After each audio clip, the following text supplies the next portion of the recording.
TFA fam, welcome back in. Appreciate you rocking with me. Going to be going over the Week 10 starts and sits at wide receiver. Let's jump right into it, not waste any time. Going to start with the starts of the week. Going to kick things off with the matchup on Thursday Night Football. And again, I'm going to be going over guys that aren't obvious. I don't need to sit here and tell you that Jamar Chase is a great player to start Justin Jefferson.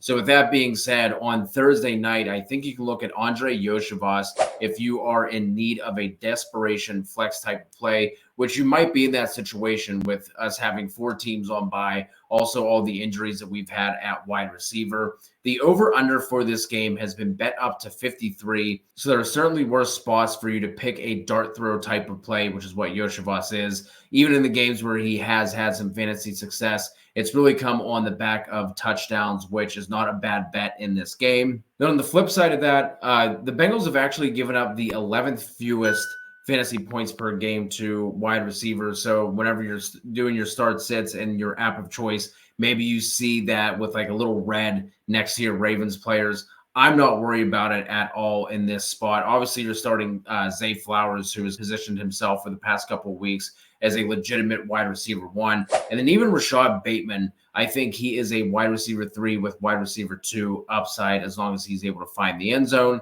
Moving on, I think this is a bounce back spot for Brian Thomas Jr. after only seeing 4 targets last week. The one thing that does worry you is that Trevor Lawrence has been #bad against pressure. Among quarterbacks with at least 25 dropbacks under pressure, Lawrence has the 9th worst adjusted completion percentage. But the thing to like here is his average depth of throw is 11 yards, which ranks 17th out of 41 qualifying quarterbacks. And his 8.2 yards per attempt under pressure is tied for the 10th highest. With Brian Thomas Jr. coming in with a 12.6 average depth of target and a 26% air yard share, he's a back-end wide receiver 2 with wide receiver 1 upside if he finds the end zone, which is certainly possible here going up against the Vikings, who have allowed 10 receiving touchdowns on the year to wide receivers, and that is tied for the 5th most. The Tampa Bay Buccaneers are allowing the 7th most fantasy points per game to opposing wide receivers. Now going to get a matchup against San Fran. You're obviously starting Debo, but I also like Jauan Jennings here, assuming he's back and healthy. You can also look to Ricky Pearsall as well as a desperation flex. Over Pearsall's 2 games since he came back off of IR, he's averaging a 75% route share, also has 9 total targets over those 2 games. San Fran has a 27-point implied team total, which is tied for the 2nd highest on the week. So there should be plenty enough opportunity for Jennings and Pearsall to get you flex level value in your fantasy lineups. On the other side, you can consider Sterling Shephard as a flex play, with San Fran's slot corner allowing the 10th most yards from the slot. With another week to recover from his injury, I'm expecting Shephard to take over this slot role full time, even though he's split with Ryan Miller on Monday Night Football. And speaking of allowing yards from the slot, if Drake London misses this week, I like Ray McLoud as a sneaky flex play. Alontae Taylor of the Saints has allowed the most yards from the slot this year, along with a 115.3 passer rating when targeted from the slot. Regardless of London's status, Darnell Mooney is also a very intriguing play and can be plugged in as a wide receiver 2. Last but not least, George Pickens going up against a Washington defense that has looked better in recent weeks, especially compared to the beginning of the season. But a lot of that is schedule driven, in my opinion.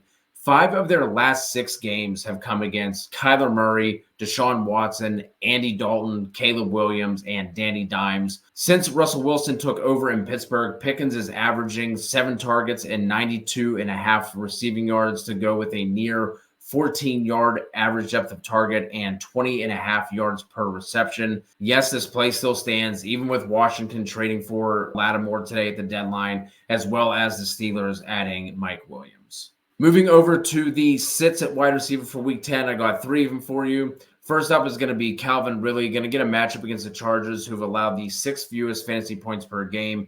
Ridley is still going to get peppered with targets, but this could be one of those games like we've seen him have before, where he ends up catching a third of his targets and underperforms given the volume that he's seeing. The Chargers are allowing the fewest yards per attempt at 5.4 among all defenses, and they have the 6th lowest completion rate against. You can certainly question their strength of schedule in terms of how much that has played into how well they look, but this isn't exactly a spot where that is going to change. So if you have a better option, I would look at sitting Calvin Ridley, although he's come on the past couple of weeks. Speaking of someone who has come on the past couple of weeks, Courtland Sutton posted back-to-back 100 receiving yard games, finishes the wide receiver 7 and half PPR scoring last week, but now is going to get a matchup against the Chiefs defense that is allowing the 8th fewest fantasy points per game, along with a league low 851 receiving yards to opposing wideouts. The Broncos also have the second lowest implied team total on the week and a game total in general that is the third lowest. So it's probably going to be a situation here where the Broncos aren't going to have many scoring opportunities. In my last sit, this one breaks my heart as a truther, but it is going to be Michael Pittman, who simply just has not been good this year. Whether you want to blame it on Anthony Richardson, the injuries he's been dealing with over the past couple of weeks, whatever the case may be, he's finished inside the top 24 in half PPR scoring twice this season, and now is going to get matched up against a Bills defense that is allowing the 5th fewest fantasy points per game to wide receivers. I don't expect him to be held to one catch for the 3rd week in a row, but this is not a week that is setting up to be a favorable bounce back spot for Pittman, especially with the Colts having the 5th lowest implied team total on the week. I think we see a run heavy script for as long as the Colts can stay in this game, with the Bills run defense being their weakness. That is going to do it. Any questions you have, start sit wise, trades, anything else, go ahead and drop them in the comments below. We'll also be going live on Wednesday night to answer all of your fantasy football questions. Appreciate you rocking with us. Hit us with that like and that sub, and we'll talk to you all soon.